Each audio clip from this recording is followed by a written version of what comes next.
Welcome to the Cherland podcast, where I get to meet up with a musician I really enjoy, hear what makes them unique, and have an excuse to spend time with them one-on-one. On today's episode, we have Mendeleyev Alan Blitz. You might know him from Spotify or the voice as Mendeleyev, and he has a new album called Songs for Mom, available now on Spotify. You might notice at the beginning of this podcast that we're kind of in the middle of a conversation. That's because he realized he was telling me way too much about the voice and we should not record it. So here's everything after that part where we realized we shouldn't be talking about it. Here you go. Yeah, dude. All right, chill. Action, dude. Yeah. But the whole experience was amazing. It was a very special, wonderful time in my life. Mm-hmm. This summer I've been looking back so fondly. Yeah. I've been like, that was just the best summer camp ever. And we're just hanging, locked in each other's rooms, writing and jamming, recording, meeting people, and it was like, so fun. Yeah, have any cool collaborations come out of that experience?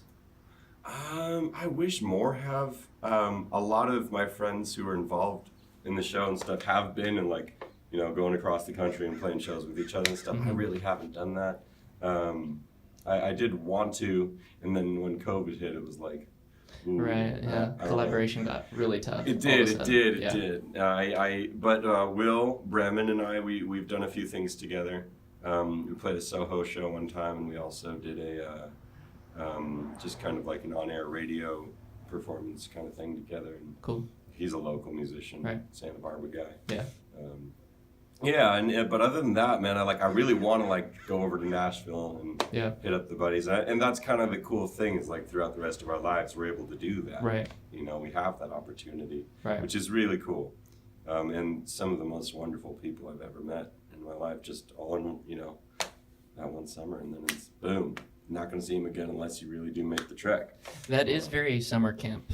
It was so summer camp, dude. Of that's a lot of strong bonds formed immediately, and then almost no way to keep them up at that pace. Right, other than social media and stuff. Well, also the strength of the bond being because of the strangeness of the circumstance in general. Right.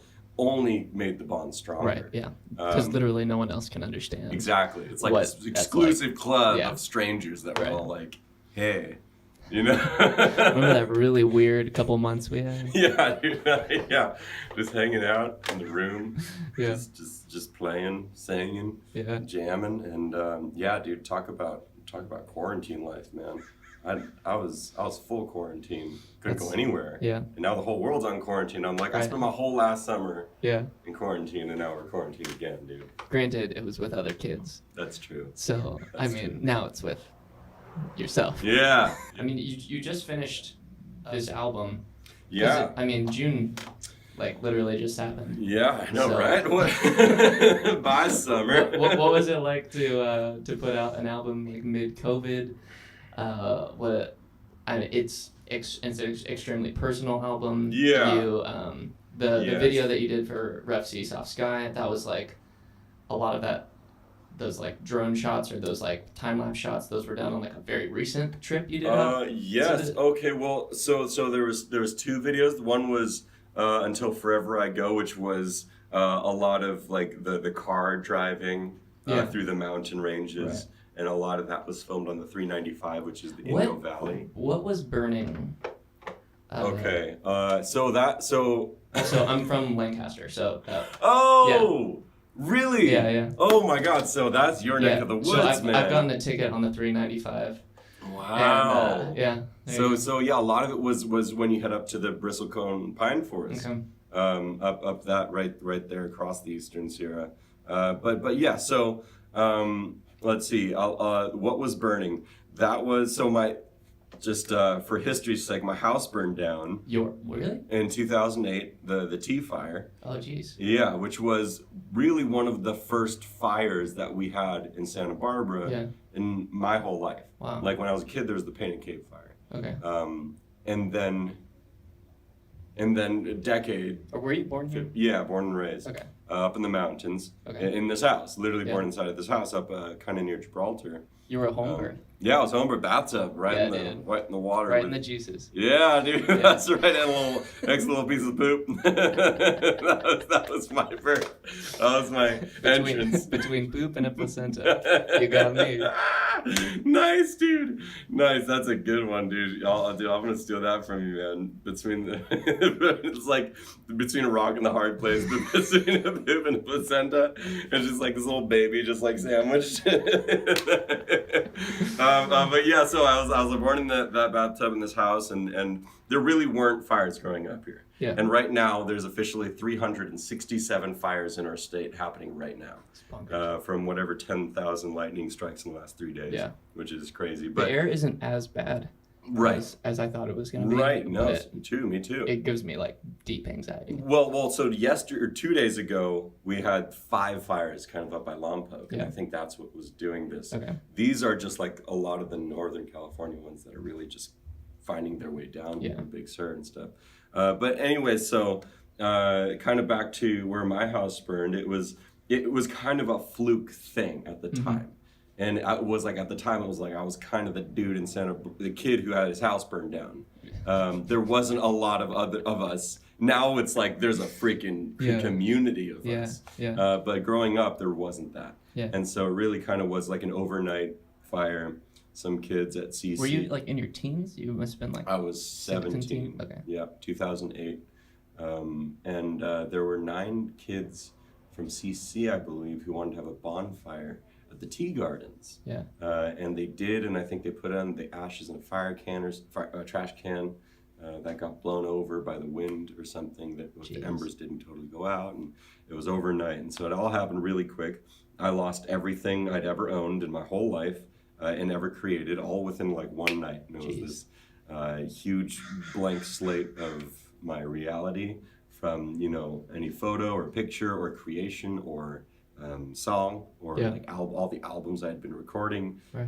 It's just like all the creative things were the hard stuff to let go of.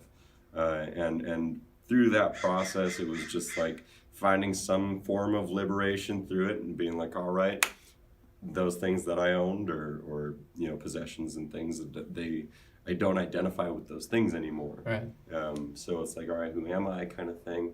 And a lot of important questions happened very quickly in my life. That's a very intense amount of adversity to experience at 17. Yeah. Totally. It was like, I gotta.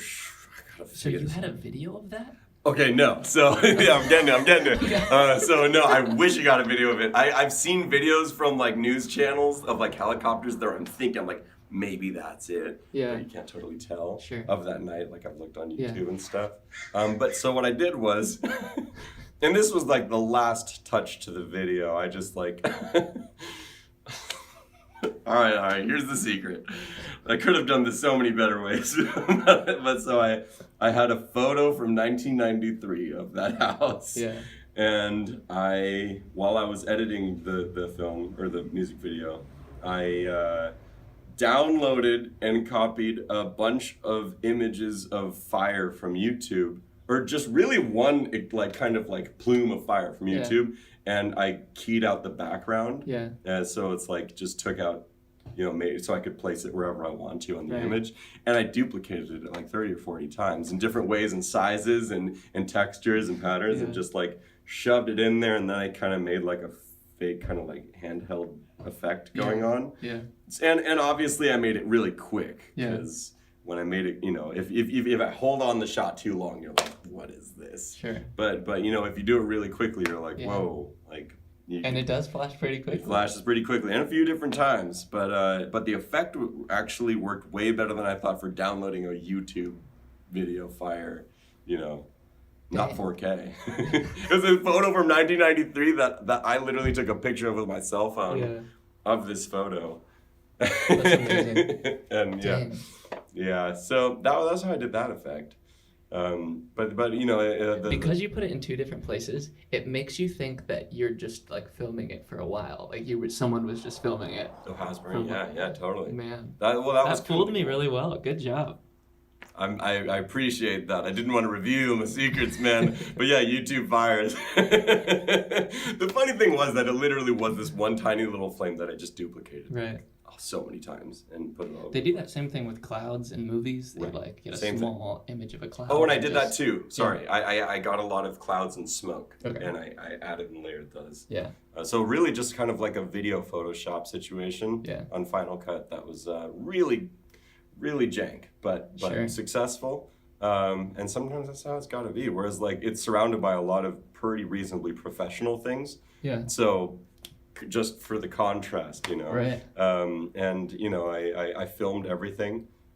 Pretty much single-handedly did all of it. I was pretty by myself. impressed how well you were able to go in and out of focus on your own like iris in that video. Oh, in Rough Sea Soft Sky, yeah. Yeah. So I did have, as I did that, I did have a monitor on the camera in front of me. Okay. I'm literally like holding the camera right in front of yeah. my face, right?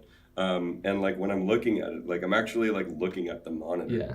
And I'm like Okay, making that makes sure sense. that it's Yeah. in focus and stuff. And a lot of it was trial and error. I did part of it before I even got a monitor. So it was like, I was hoping it was working. Sure. And, you know, after, when you get hours of footage, you just find, 6 hours, 7 hours of footage for a 2-minute, 3-minute video. Right. You know, you just find the moments. Yeah. So that's a big part of my technique with that. Also, a lot of the drone shots, like, I'm literally just like, it's a silhouette, so I use the silhouette to my advantage. And I'm just like standing there holding the controller, like flying the drone around. And, you know, and that's how I got that. Just holding it really tight, close. right? And you can, in certain shots, if you like go in, you can like see the little antenna like sticking out to the side and stuff. But I think it fooled really well. I think it worked. It worked better than I thought it was even going to. Yeah. I've been working on that one for a while. So yeah, there was 2 videos. One's for Rough Sea Soft Sky. The other's for Until Forever I Go.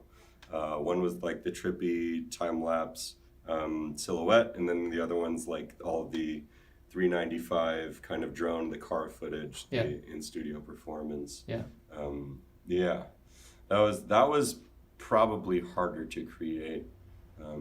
But still, both of them I was really proud of. Worked very well. But overall, like putting out this album mid-COVID, what do you feel like the response has been, or like what emotionally, what was that like to be like, hey, I know the world is burning, but I was actually already planning on putting this out, no, exactly. I followed through, right? Exactly, dude. I don't know if it was my best decision, but I mean, what other decision is there? There it is. That's the best way to say it, man. I don't know what other than just like waiting. I don't think and I've done that with plenty of projects, and it's to the point where if they become obsolete or I don't want to release them anymore. So I wasn't willing to risk that.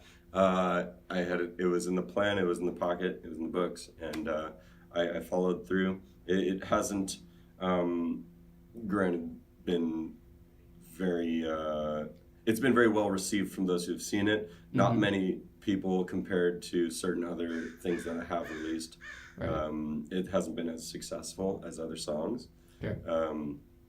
In fact, there's been very minimal attention to it to some degree, but those who have seen it are very, very inspired by it and stoked on it.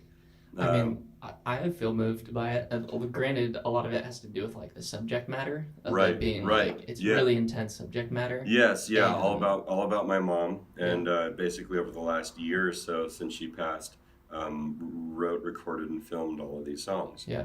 And did it in almost complete solitude. So the fact that the world has gone into quarantine just happens to be a side coincidence. Yeah.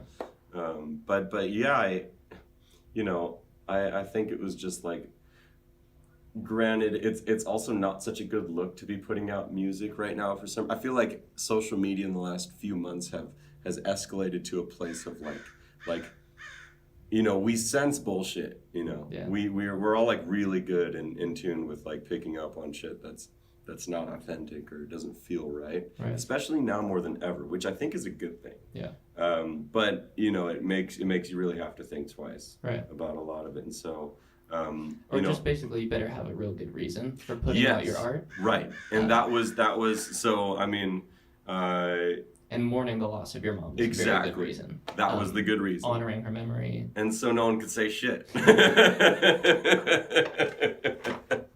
Yeah, really though. I mean, like I'll play that card all day. Yeah, dude, honestly, man. I mean, that wasn't like the intention going in. And honestly, God, I was thinking about this the other day. I don't think, like, I just started doing this. I wasn't like, I'm going to write an EP about my mom. It was more, I was just doing that. And I have a lot more songs, too. Yeah. How did you, because you're still processing it. Like, you're always going to be processing it. Yeah, right, so, exactly. like, at what point were you like, I think I'm just going to put out an EP about this versus, like, I'm just going to wait to see, because you could write, like, a full 12, 22 song album about that sort of thing. Yeah, absolutely. Yeah, I could. And, well, actually, I have, in a way.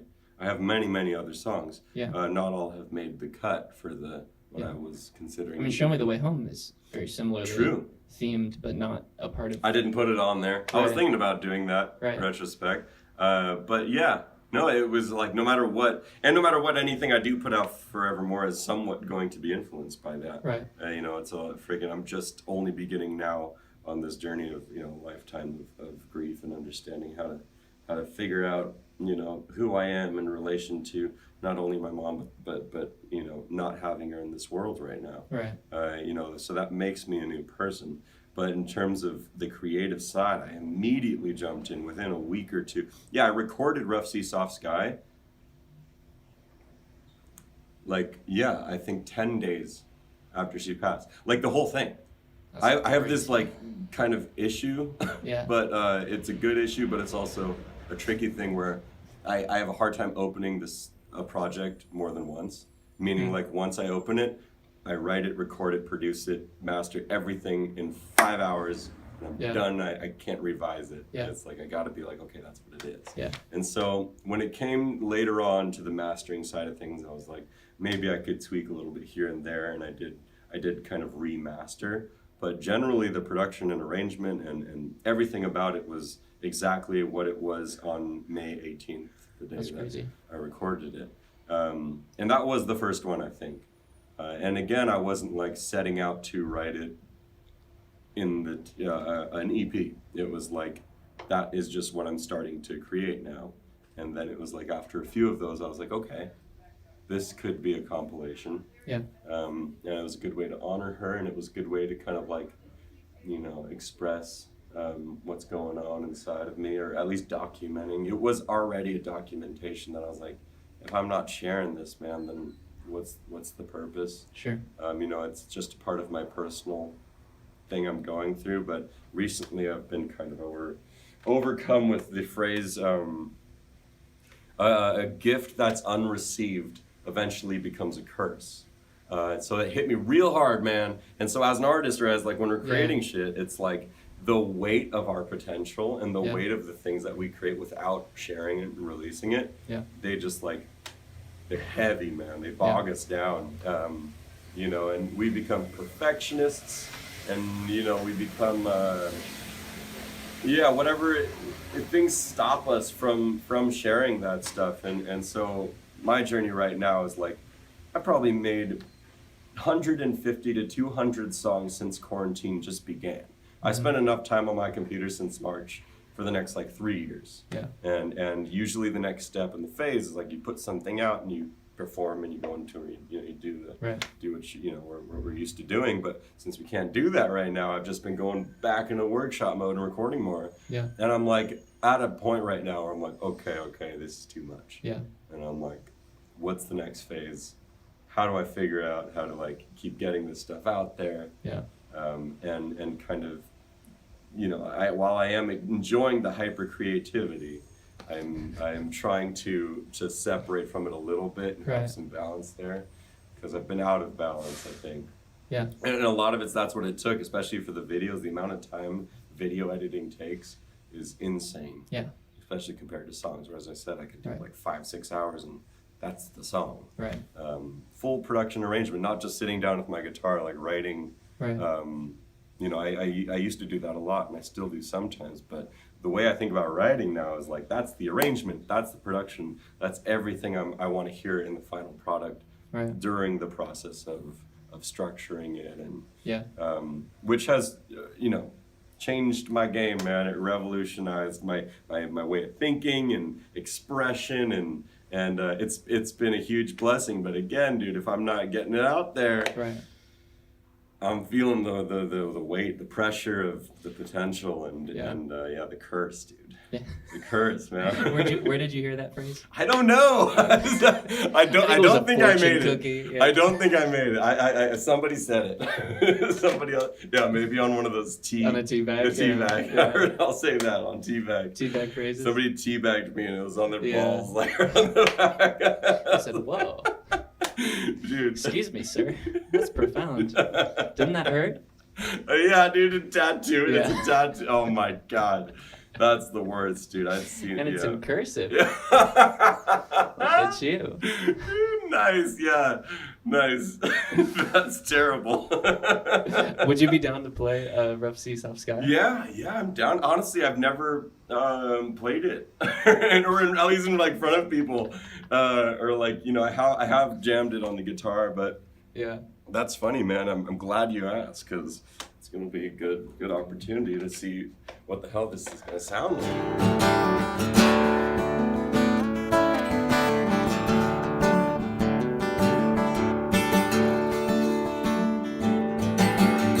Rough sea, soft sky, color me cry. Call out for another, call out for a light. Waking in the mist, my surrender justified. How long has it been? How can I recall? 27 felt like 2 years. 27 I felt to fall.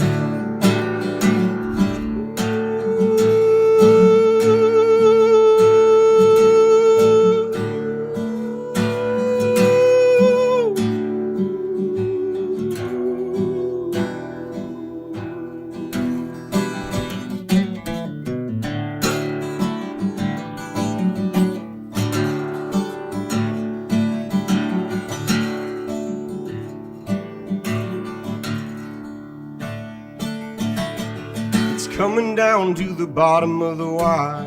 So quick how love would give me life. Feel the taste of freedom before it's over, yeah. Get a call in the middle of the night. Waking to the voice on the other line. My heart is beating from the middle of a dream. Tell me something sweet.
Sick, dude. Dude, that sounds so good. Yeah, it's a totally different, 100% different song. Well, I have so many thoughts about that song. That was my favorite song. Cool, man. The production is crazy, which is so cool that you did all the production for it. But it reminds 4 hours. That's insane. Yeah. Yeah, you did it quick. Did you listen to Sufjan Stevens' Carrie and Lowell album? Oh yeah. Oh man, I saw him about maybe 8 or 9 years ago in Boston. And it was one of the most inspiring concerts. I'm not sure if I remember that one in particular. Okay. But that was about 8 or 9 years ago, right? Yeah. I think that was what he was touring with. Yeah. When I saw him. So totally. I think he played a lot of those songs. Yeah. It was a very intense album. Very intense. About the passing of his mother. Oh, really? I didn't know that. Similar production. Really? Yeah. Whoa, that's trippy, and so I was dude. like, oh, the like general like cloud of wailing falsetto. Yeah. And the like they're playing off of each other as an echo. Oh, cool. I'm gonna check it out. Yeah, and he does do a lot of like vocal like layering and stuff. And nice, man. Yeah, it's a full album with no percussion, which is just a bonkers thing to do. That's huge, man. That's amazing. But every song is incredibly moving. And, I was expecting you to be like, yeah, that's totally what I based it off of. Trippy, man. I gotta check it out now. The Lowell, what was it again? Carrie and Lowell. Carrie and Lowell? Carrie. Yeah. Ampersand LOWELL. Dude, nice. Yeah. Nice. He's like, he's such a philosopher, which is what I love most about him. Yeah. Kind of like Andrew Bird in a way. Yeah. They have a way of being like intellectual musicians. Yeah. Which is a fascinating concept. Yeah. To like really just take somebody on like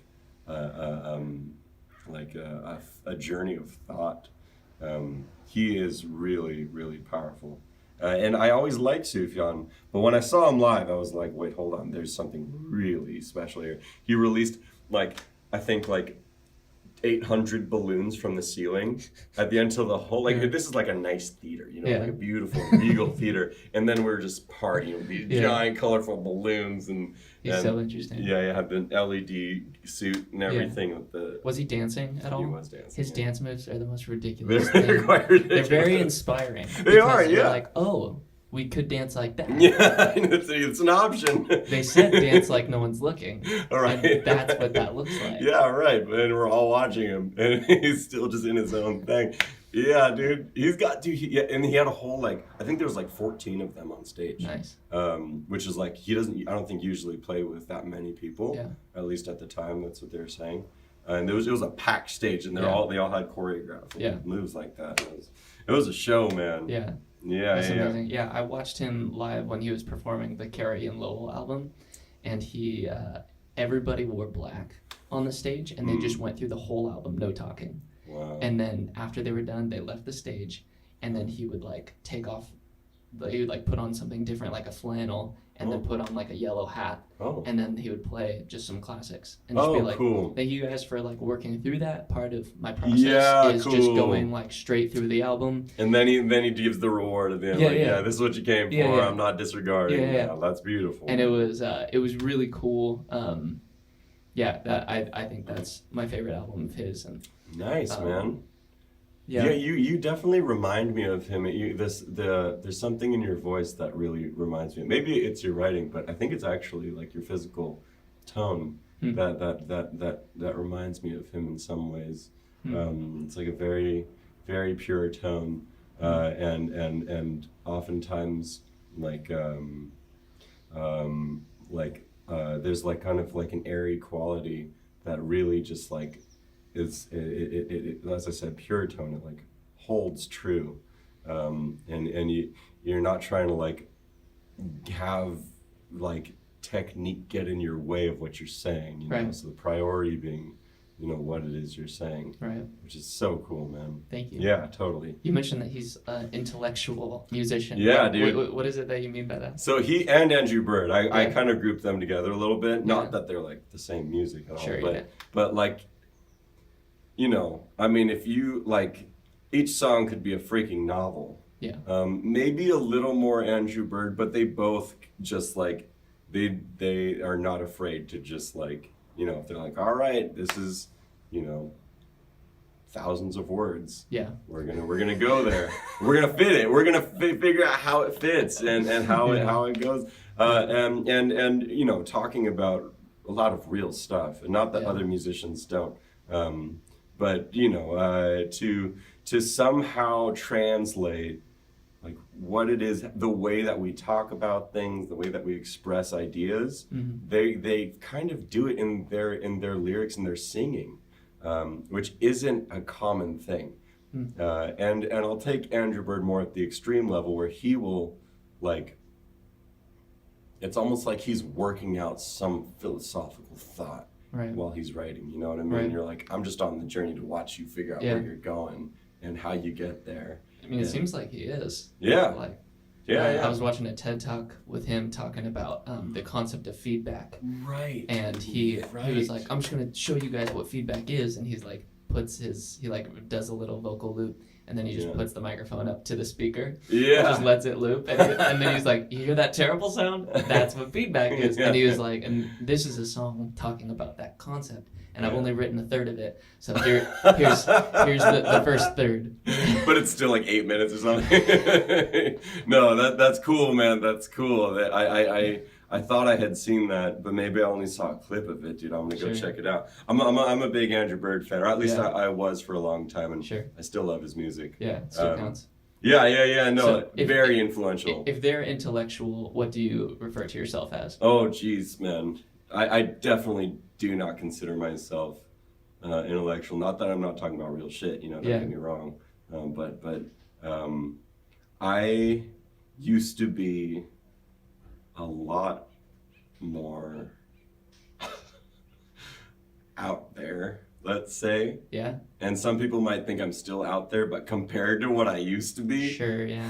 Dude, like flashback to me at 22 or 21 or 22, I was like, the songs that I was writing were absolute freaking odysseys. Yeah. Like I'm talking 22 minutes. Nothing repeats. There is no chorus. No, yes, dude. There's exactly. Actually, everything's a chorus. Everything's a chorus. It's like this will be sang along by like an anthem, but like, dude, and never repeat.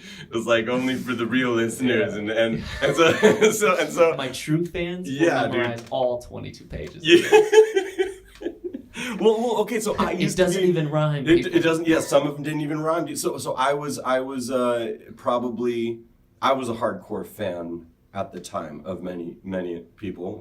Andrew Bird or Feist or Grizzly Bear was a big phase at that age, and I was a huge fan, and I think I was expecting or imagining what it would be like if somebody was that big of a fan about me. Yeah. And so then I was like, well, then I could that gave me leeway to really dive into whatever craziness I wanted to dive into. And, not gonna lie, I think that's a really positive way to look at yourself.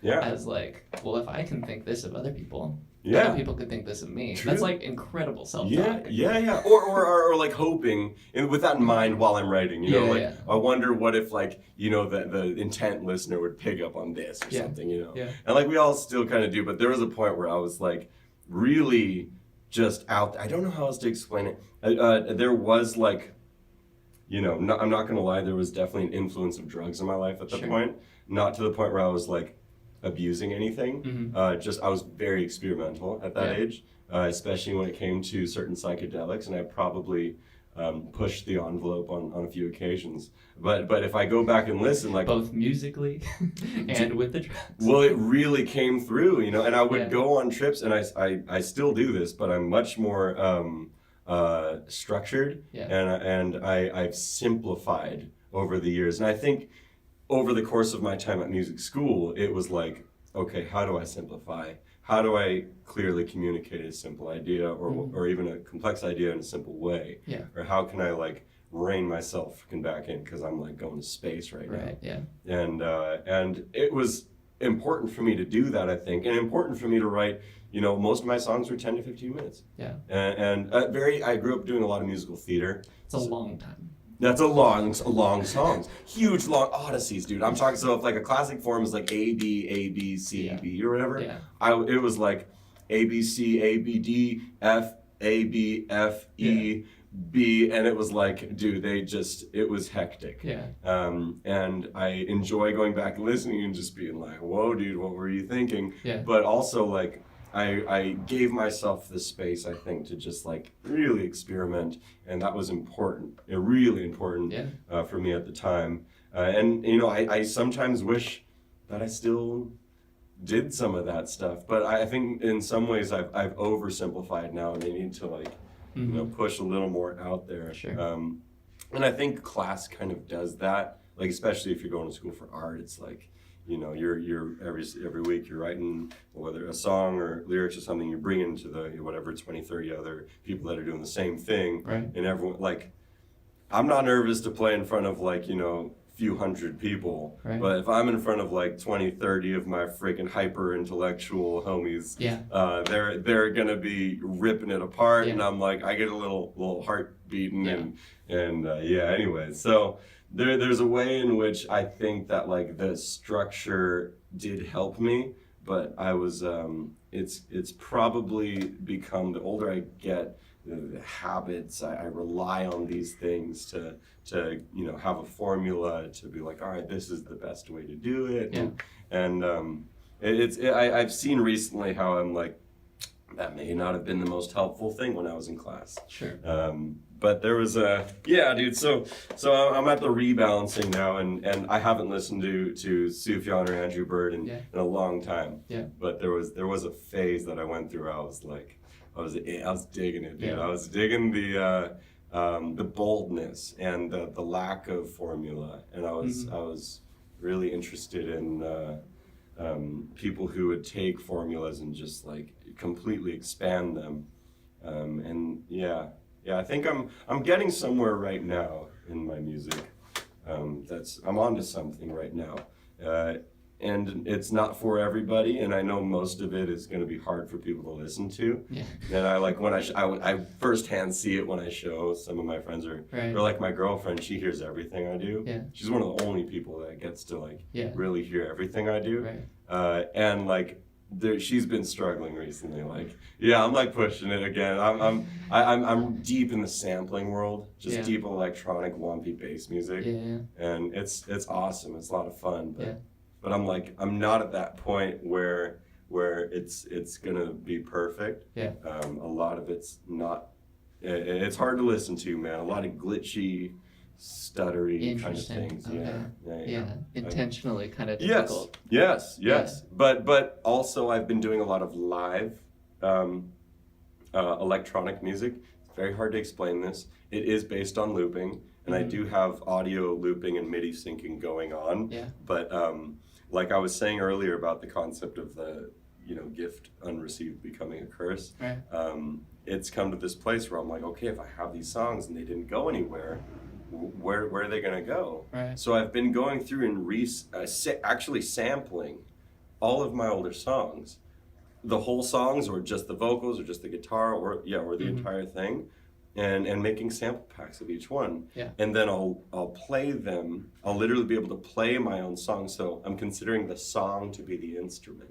And now I'm playing it. I'm mixing 3, 4, or 5 of my other songs in one song now, all the time. Jeez. And I'm cranking out like an EP a day. Yeah. And it's hyper like creative. It's a lot of creation. But it's not necessarily the most effective way to like convey structured ideas. Right. But it is a great way to balance out that kind of stuff with some real experimentation and expression. But they're live recordings. So like I'll make it, I'll get the loops, I'll get everything going on, and then I'll play it. I'll like put this section in, pull it out, stutter it, add, verb it out. Right. In real time, I'm arranging it in real time, and literally just clicking record. Yeah. It might go on for 5, 10, 15 minutes of going through this journey. And again, I'm onto something, but it's not at the phase yet where I'm like, all right, here's to share. It's not ready for mass consumption. Well, I was gonna do it at a Lucidity main stage set, and obviously that got canceled. They said it might happen in November, but I'm assuming it's not.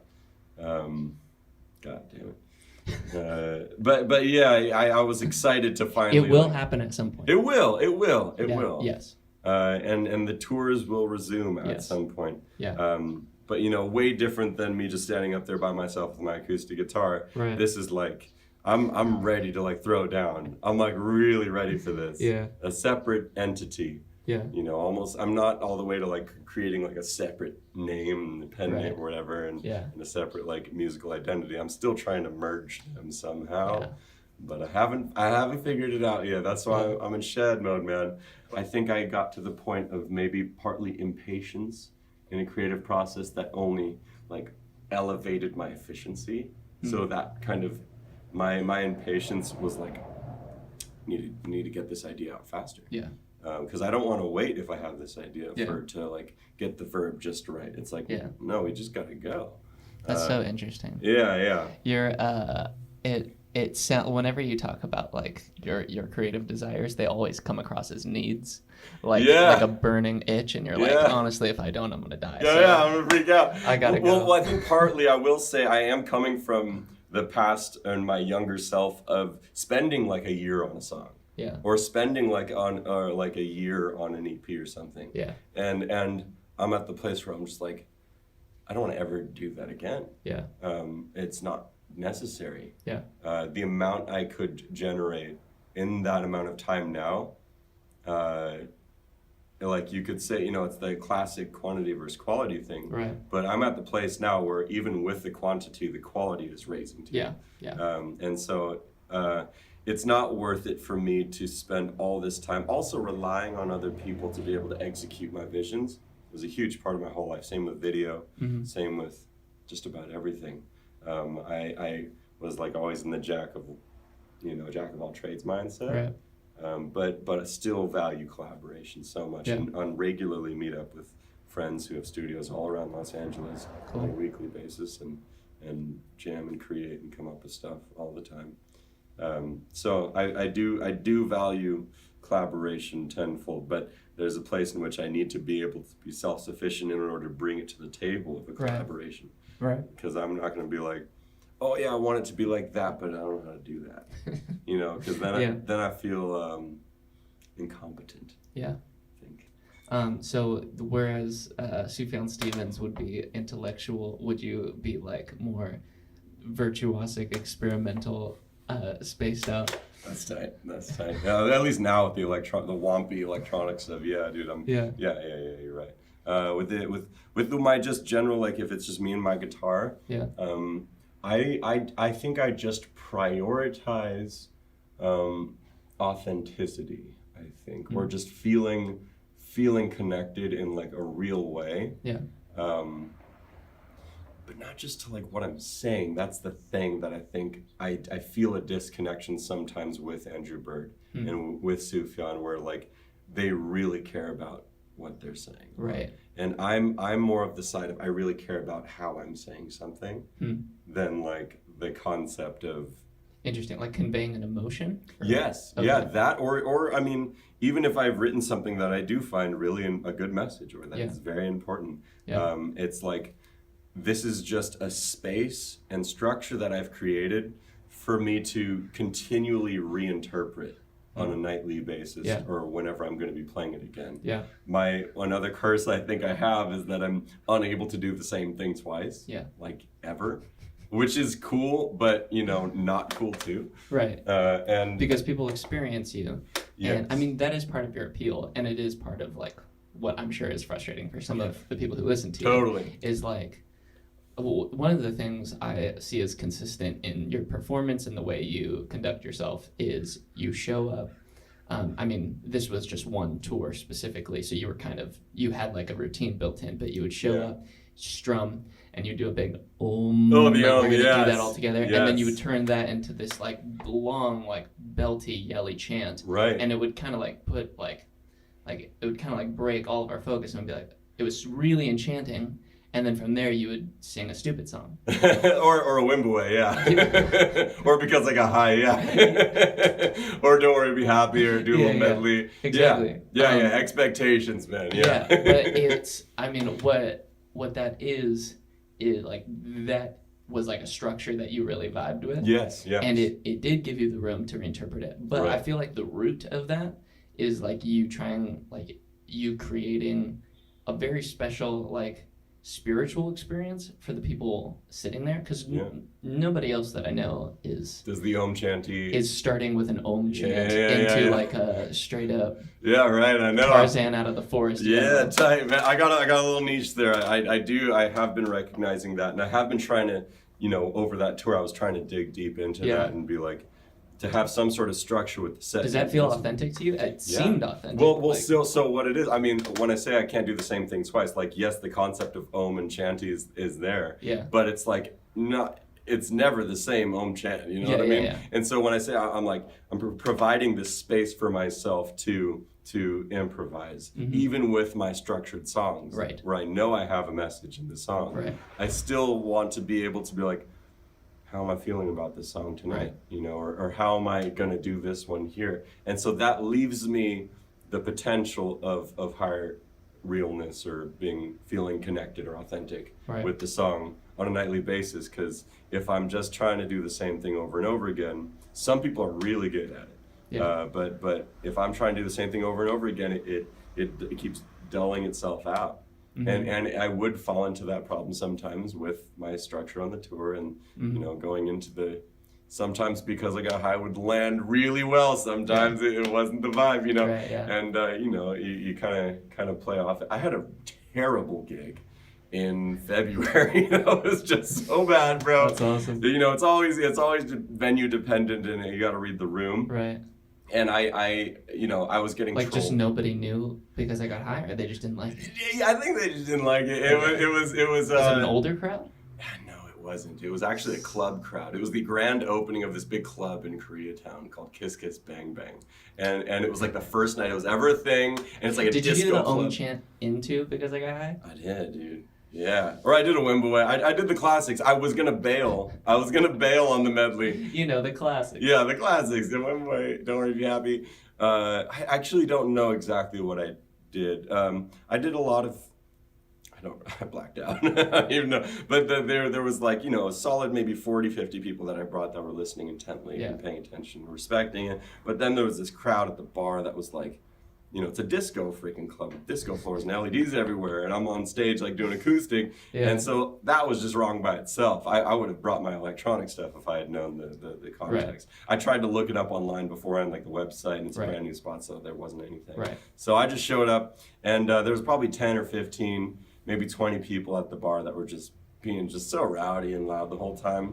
And you know, so what ends up happening is like, you know, when I felt like I was getting trolled a little bit, I probably like mirrored a little bit of that trollery, and that was not my best move.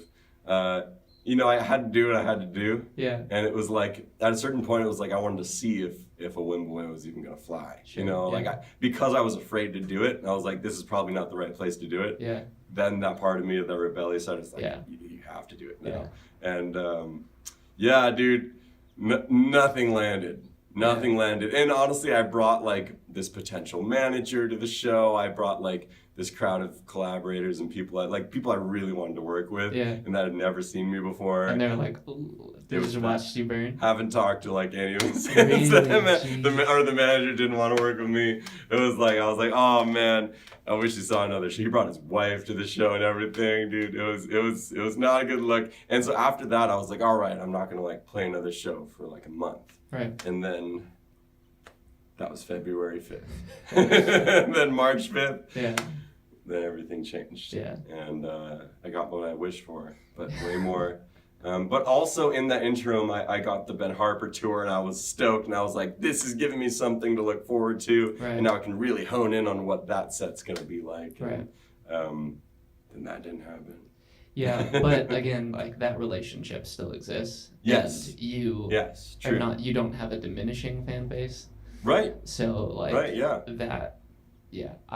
I noticed that when I was looking up like at your Instagram, being like, oh, he was gonna open for Ben Harper, and then COVID hit, and COVID hit. A really tough thing. I would have just got back a few weeks ago.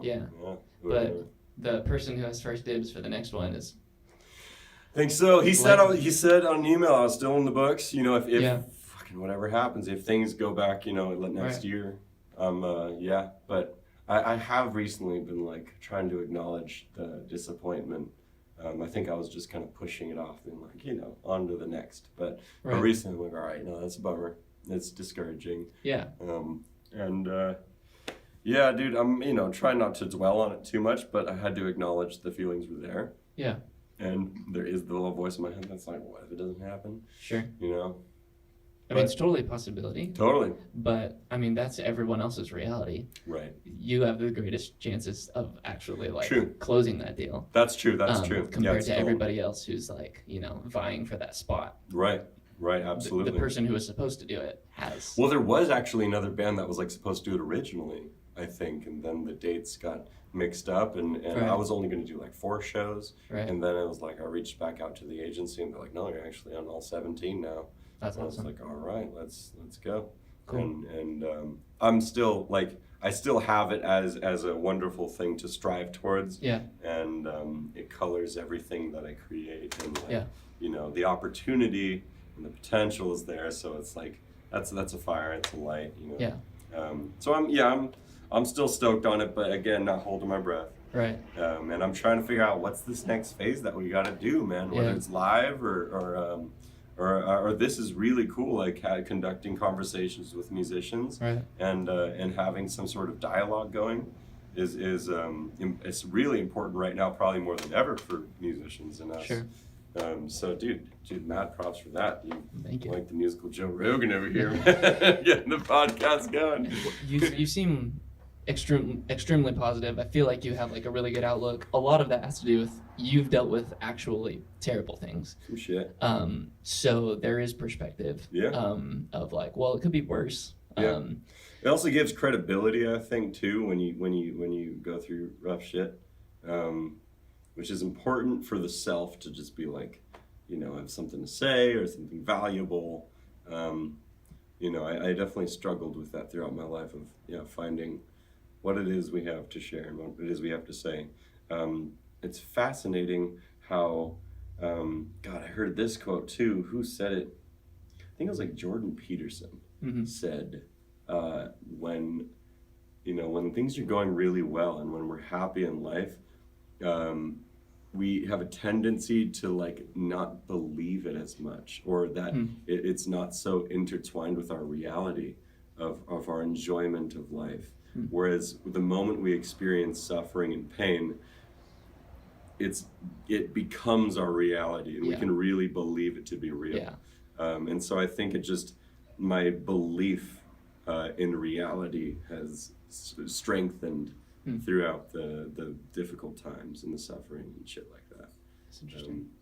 And I'm at a weird point now where I still have quite an optimistic perspective on life. And granted, I've been insanely fortunate aside from all that shitty stuff. Right. And I maintain gratitude. I didn't grow up with so much religion in my life, but still found a lot of those core concepts valuable, and gratitude itself. It kind of maintains and propels me forward into just like freaking trying to be a better person, Totally. And I want to inspire people. I think that's like, I'm really honing in on that. Yeah. I know my potential in that realm, and I want to expand upon it, and I want to inspire. Yeah. I think you do. Good. Yeah. Tight. You certainly inspired me. Good. Good. I'm glad. Watching Rough Sea, Soft Sky, like all the songs themselves, but like if that one even hit. your collaboration with Shantae. Yes. On, right. Show Me the Way Home. The animation. The animation's crazy. Right. She nailed it. Nailed it. Got carried away, dude, in the best way ever. Yeah, it was like 5 months for her of work. Yeah. Well, at first it was like, I was like, you want to help me make this like lyric video just to like write out the lyrics? Yeah. And then that was the last thing that she did, you know? Like it was like 15 seconds at a time. Yeah. Of like, it would take her like a day to do that much, you know? And it shows. It really shows. Her creative solutions for like visually interpreting what you're saying, because there are certain points where you're not saying anything. There's just music. Yeah. And she's interpreting it. Yeah. Like the meaning of the song into what it means. Right. And I was like, so that's the kind of person you want to work with. Yeah. Yes. Right. Like someone who understands what it's about and is making even the instrumentals visually about what the song's about. Yes, right into the theme, right into the point, and she kept trying to ask me like what, like motifs and metaphors and things that were of significance to me, and she kept trying to like get me to like, tell her stuff like that. And I was like, no. I just wouldn't. No, you're smart. I know you're smart. Dude, I was like, I knew she, like, I just wanted her to keep getting carried away with it. That's awesome. And I said some things like, like a few concepts here and there of like, that would be sweet to see, or this picture would be sweet to see, and stuff like that. But I really tried to just like, even though it made it kind of probably more difficult for her, I did recognize early on that like, this is like, there's some destiny there for her.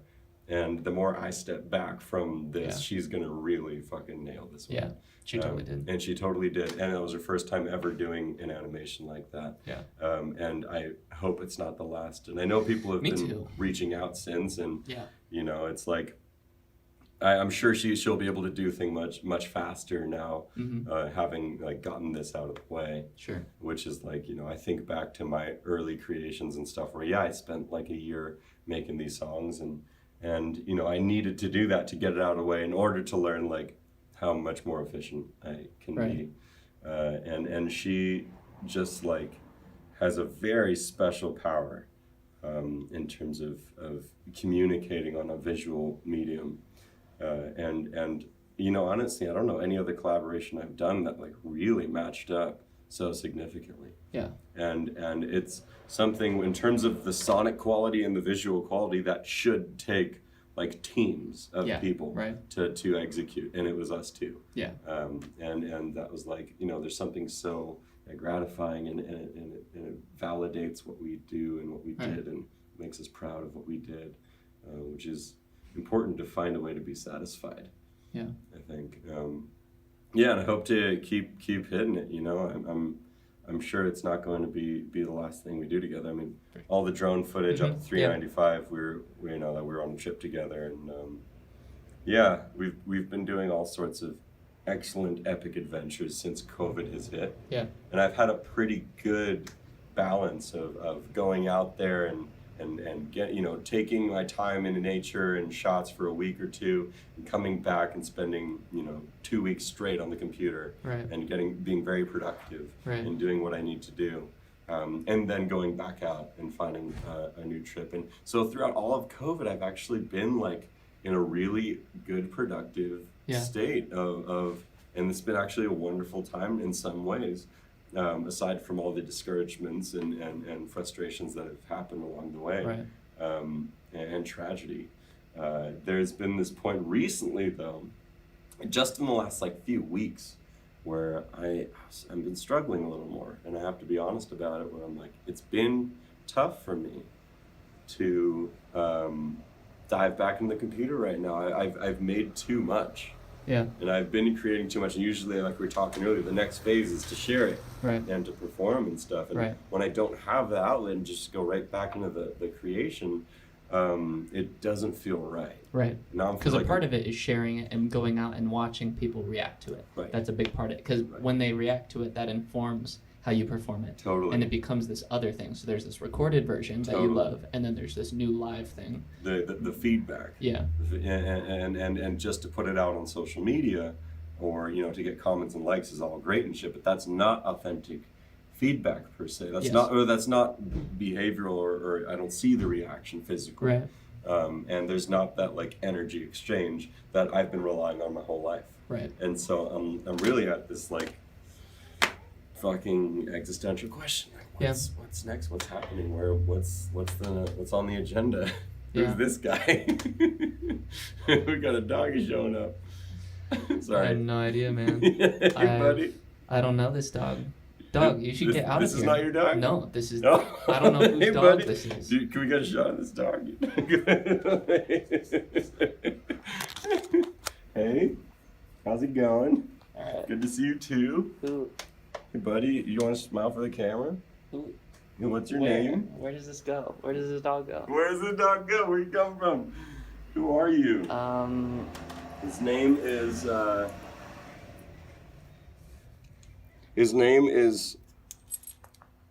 Chico. Chico. Could have guessed that one. Yeah, of course you are. Chico, are you just gonna hang out there, dude? I guess so. All right, Cool. That makes sense. There are a lot of other things I want to ask you about. We are over an hour, but Okay. I'm gonna let you choose between. Yeah. I'm gonna let you choose between 3 things, and feel free All right. to free to mix them in. All right. You are born of hippies. Uh-huh. I don't know if you consider yourself a hippie, but I would love to hear your interpretation of relationship between hippies and music. Oh, cool. That's 2, tight. the color purple. Oh, yeah? As a motif for that song, as Fair. a representation of your mother, Fair. as something you're wearing on your pants, and your guitar strap. Yeah, right. Oh, yeah. That's super simple. I never even noticed. Wow. Look at these guys. But yeah. 3, the role of drugs within your life, relationships, creativity. Cool. You mentioned in your Instagram of going out on one final LSD trip with your mom. Yeah. You talk about the role of drugs early in your childhood with creating songs, finding regulation with that. Childhood is a drug. Yeah. So all of it. Feel free to pick. All right, one I of those can things. do that. I can do that. That's cool, And if man. you want to mix them, you may. Yeah, no, I think I could tackle all of them in one fell swoop. So, all right, yes, I did grow up with reasonably hippie parents. Yes. I was born in a bathtub in between a poop and a placenta, squishing my face in, and I if that doesn't go to show the hippiness, let's see, my mom. Well, we've been raised vegetarian. I've been a vegetarian since birth. Wow. I've never eaten meat. Wow. And I plan on continuing Dude, that. you look jacked. That's what. Okay, let's talk about that for That's just a what they quick all second. say. Just quick. Are you built this There's way? a protein myth, man. Think about a silverback gorilla, pound for pound, the strongest muscle to fat ratio animal that we know of. Yeah. And they're 98.6% vegan, with like the bug larvae on the freaking bananas being the whatever. But anyway, Right. so yes, I all of my brothers too. Yeah. We don't have as much hair, but we also As a gorilla. Yeah, I guess so. We don't have much hair, but we're also like in very decent shape. Don't exercise that much, Wow. which is a funny thing. I probably should do more now. I'm getting to that point in my life where I'm like, all right, gotta do a little more. I surf a lot. That's been a good way, for a musician. I can't jam my finger playing sports, right? Surfing's been my one way of I can eat shit and I'll be fine. Mm-hmm. Yeah. So anyways, there's that side of things, and I would say that's a pretty like clear cut hippie thing to do. Sure. But also like I don't know many others that were born in that way, and it's not an easy thing to do. It's gotten easier as time's gone on.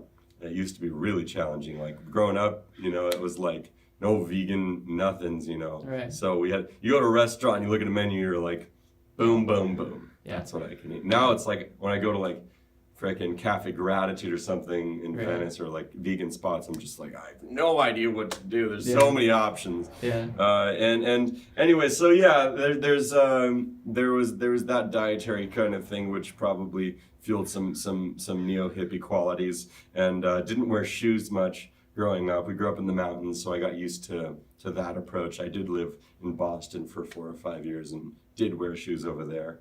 But when I returned, I've been pretty adamant about not wearing shoes. I do get kicked out of places pretty often. I don't consider myself personally the best representation of a hippie. Sure. I think there are many qualities. I like to represent that generation because my parents were pretty legitimate in it, and then merged with the whole like philanthropy, social activism kind of thing as they got older. And I was around and surrounded by some pretty epic communities and people throughout my upbringing, and one of which was my old house that burned down was the beginning of the agreement of Prop 215 SB 420, which was medical marijuana back in I think 1994 or so. Yeah. So my folks have been right on that edge of gathering people together in order to do reasonably important things, especially the legalization of weed and other drugs for that matter. That's interesting. Especially psychedelics. I've grown up with Rick Doblin, who's the head of MAPS, which is the Multidisciplinary Association for Psychedelic Studies, and they're conducting all these amazing tests, and very successfully when it comes to using mushrooms or even MDMA with PTSD. Yeah. And that right now seems to be the most popular thing that we can know right now in terms of the benefits of psychedelics, but I think it's vast and endless. Of course, there's dangers. I think PTSD is a great starting point for like changing public opinion about drug use, because PTSD largely exists within people we care about. Yes. And we immediately empathize. We're like, that would be terrible. They should get the treatment. This can fix it? It can fix it. If there's something that can fix it, let's go. Let's at least study it. Let's figure it out. And to illegalize this shit has just been a tragedy for our culture. And even from the 60s, I grew up with Ram Dass being basically my like grandfather. He and my dad were very good friends. And until he passed away last year, I would visit him very regularly. Ram Dass? Ram Dass. Okay. Ram Dass, and before he was Ram Dass, he was Richard Alpert, and he and Timothy Leary were teaching at Harvard, and they were some of the first kind of pioneers to study psychedelics before they were illegal at Harvard, and they did some fascinating tests, and I would highly recommend looking into it. There's a great book called The Harvard Psychedelic Club. Okay. But eventually Ram Dass got fired from Harvard for giving mushrooms to an undergraduate, which was against the rules at the time. Right. There was strictly for graduate students and for the studies. Cool kids only. But they were doing amazing stuff. Anyways, they had a falling out. Tim kind of moved and became the Messiah in his head and gave it to everybody and spread the vibes and the acid, and a lot of bad things happened. Yeah. Of course, without enough information, they can be some of the most dangerous things in the world too. Right. So understandably so, and then we as a culture reacted very strongly and outlawed them. Ram Dass, or Richard Alpert at the time, ended up trying to figure out a way to achieve the same state without drugs, and moved to India for a few years, found a guru, lived with that guru named Karoli Baba, came back and introduced our culture to a lot of things we still do today, like yoga and meditation, which was obviously centuries and centuries old. But for our culture, at least in the West, we were very unfamiliar at the time. And so he wrote a book called Be Here Now, which you've probably seen in every yoga story you've ever, or place you've ever gone. It's like the blue book with the crazy geometric chair in the center. I'd recommend it to just about everyone listening. Cool. It's a legendary book. And anyways, so yeah, that was a huge influence on our culture. And I was able and fortunate enough to just throughout my whole life grow up with Ram Dass. He had a stroke in 1997 when I was a kid, and lost half of his body basically, and ended up in a wheelchair. Moved out to Maui, where he had been living until he passed away in December. And he's thought he was going to die way back then, but he made it like 23 something years after the stroke. And 97 is a long time ago. Yeah. So he was able to maintain his speech drastically altered. He was able to kind of say a word every 10 seconds or so, but it made that word really powerful, man. And then, everyone's like at the whole table just like listening and just waiting, and then it's like and wise man. Yeah, very, very. He became kind of like a neo guru for the generation before us, and he is a very well-known individual, at least for people above our generation or before us, and so I've kind of taken upon myself to kind of carry the torch, or at least to spread the gospel a little bit, and not that no one knows, but for our generation, I think it's just becoming less and less well known. So I do like to be somewhat of an ambassador, and just to be like, at least spread some of the information, because there was fascinating stuff that happened in this realm. And of course, some of the teachings really stuck. Like obviously, yoga became just like pop culture, so that's here to stay. But many other ways, and psychedelics were a big part of that kind of journey. and my parents raised me with those. Not, there's always an age limit, but in our family it was about 14 or 15. On your 15th birthday, you take mushrooms, basically. That's the initiation. But I was a little early. I was like 14 and a half or something. And we're out in Maui with Ram Dass. So I obviously got down a little bit of a tangent, but it is important to the overarching story of hippiedom. And again, I don't really consider myself to be one other than my like obvious traits of hair and shoes and vegetarianism. But psychedelics themselves became very influential in my life, and still to this day, I think are so important, and obviously dangerous, but with the right knowledge, respect, and most importantly, dosage. Which is everything, Dosage per kilogram. Yeah. Well, the difference between, a poison and a medicine pretty much lies in dosage. So I treat it with a lot of sacredness, and I'm very cautious and careful. And I still do. These days, I'm more on the microdose side of things when I want to, and when I have an intention or going into some creative endeavor, especially on the computer, which is not easy to spend a psychedelic experience, even a microdose, in a digital space.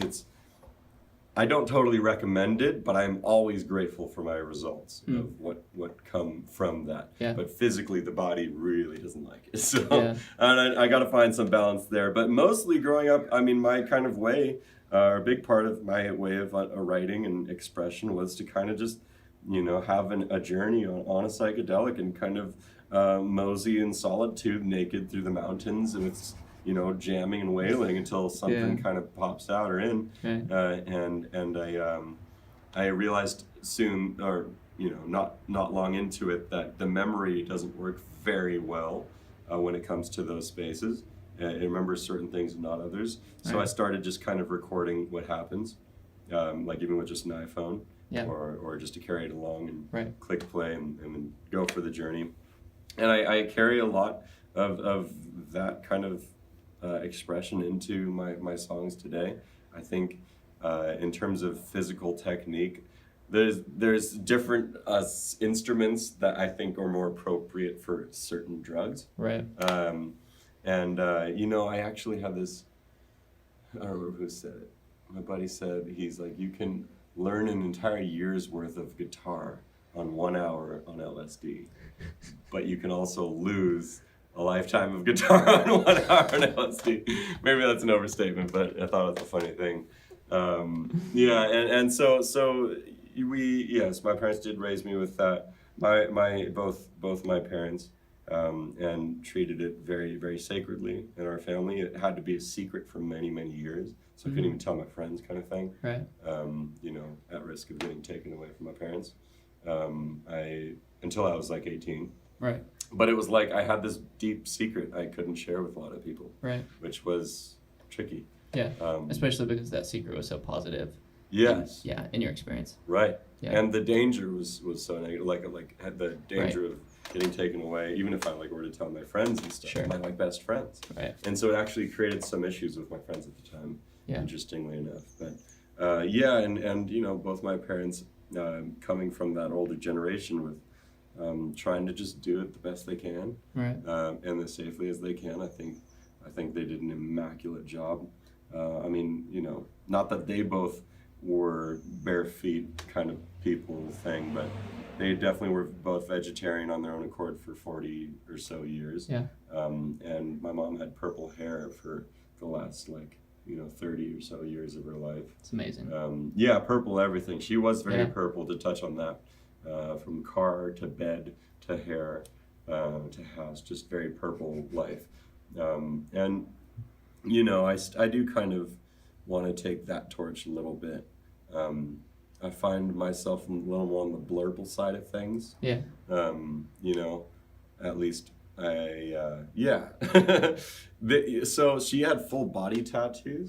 You couldn't see them, but they all up and down her body were these kind of purple flowers, and even like on her head, she had these like two violets on her head, and these kind of tribal ones on her feet.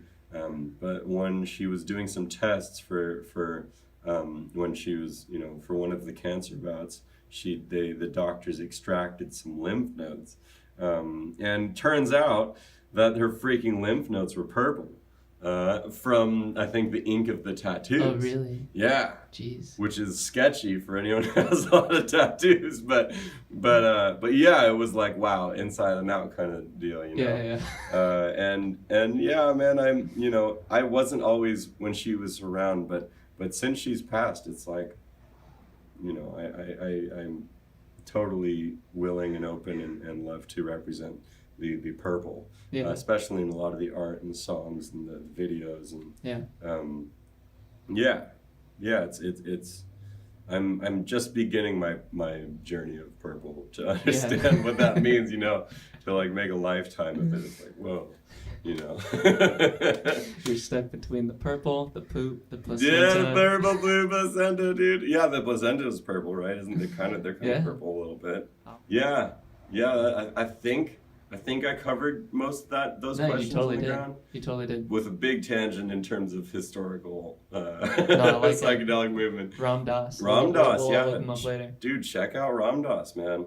And Timothy Leary. Okay. And Tim's son, coincidentally enough, Zach Leary, was actually my manager for a few years and was the reason I moved to LA in the first place. Cool. So that's another random fact. But that's a dichotomy right there of what to do and what not to do in a lot of ways between Timothy Leary and Ram Dass. Sure. And yeah, always worth it for people of our age group to take the plunge into doing a little research as to what happened and how we made it to where we are and why psychedelics are such a taboo. Why anything is taboo. Yeah, It's a great field of study. So true, man. We are at around 2 hours, so it's a great time to stop. Dude, that's epic, man. This has been a blast. Yeah, thanks so much for meeting up. And, yeah, of course, man.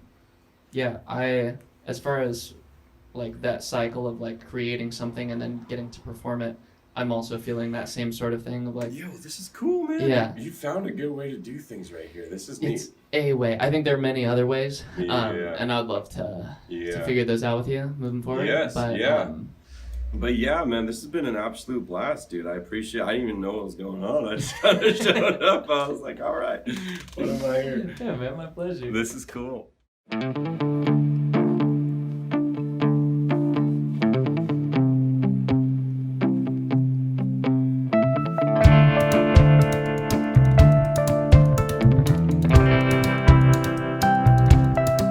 Well, he's a toad boy and a walrus skin.